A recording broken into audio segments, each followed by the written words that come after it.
So yeah, you used a term that that helped me understand it a little bit better. You said engaging patients as partners. Can you touch on that a little bit? Like what does that mean?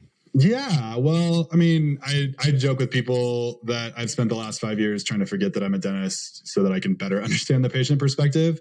And you have just talked to a ton of patients, the work I'm doing now, really trying to understand that patient perspective. And I think dental, for all of its good intentions, for many people has historically kind of been this like very paternalistic place of like scolding. I have a friend who literally calls his dental visit his biannual scolding.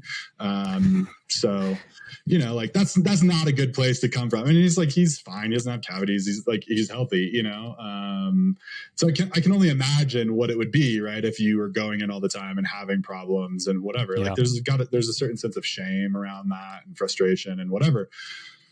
And so I think, if the advice of like brush your teeth twice a day with fluoride toothpaste and floss your teeth every day, and that's like what's going to solve the problem of cavities and dental disease in this world, if that was all we needed, I think it would have, been eradicated a long time ago. Unfortunately, that's not the case. And so what I saw is this really big need for, what does it look like to make dental care a little bit more human? What does it look like to create conversation instead of monologue, right? I think a lot of times it feels very unidirectional.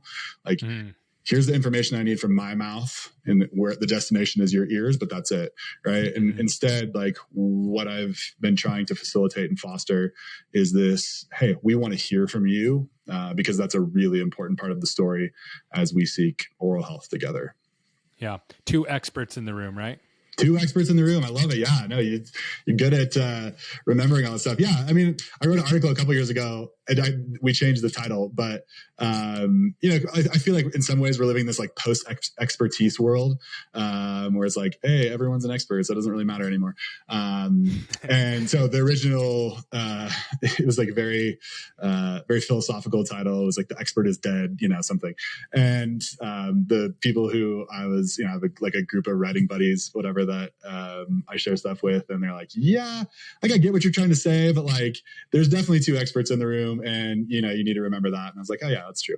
But yeah, obviously we have some clinical expertise in all the things we know about oral health town, right? We live here. It's great. It's a beautiful town.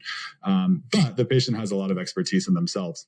And until we're able to share that together, we're not going to make the progress we want to make. And I think I liken it to a good guide, right? If you're going somewhere, you hire a guide, you expect them to have some expertise. But if they just like take you around, if they took me around to Seattle and were like, hey, here's the original Starbucks. It's like, I don't care about the original Starbucks. Like I want to go to the really good coffee shop, like take me to the best coffee shop, not the original Starbucks. They need to ask me that, right? Like what interests you? What do you care about? What's motivating you?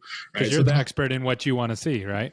Yeah. Yeah, totally. Right. So you're like, hey, like let's do that a little bit more effectively. And here's, one of the things that I see is just the need, because I think clinicians want that. Yep. And it's not enough just to say you need to do it, right? We have to create the scaffolding by which people can, by which the grapes can grow up the vine, or by which the vines can grow up I know my analogy. Yeah, I got you. You got it. The grapes aren't going to grow, right, unless we build that scaffolding. So ultimately, if we want to produce the fruit, we need to build that scaffolding, not just say, hey, grapes grow. So that's really what has been a big passion of mine over the last number of years is what does it look like to support both clinicians and patients in developing those skills that are going to help them achieve the goals that they both want to achieve.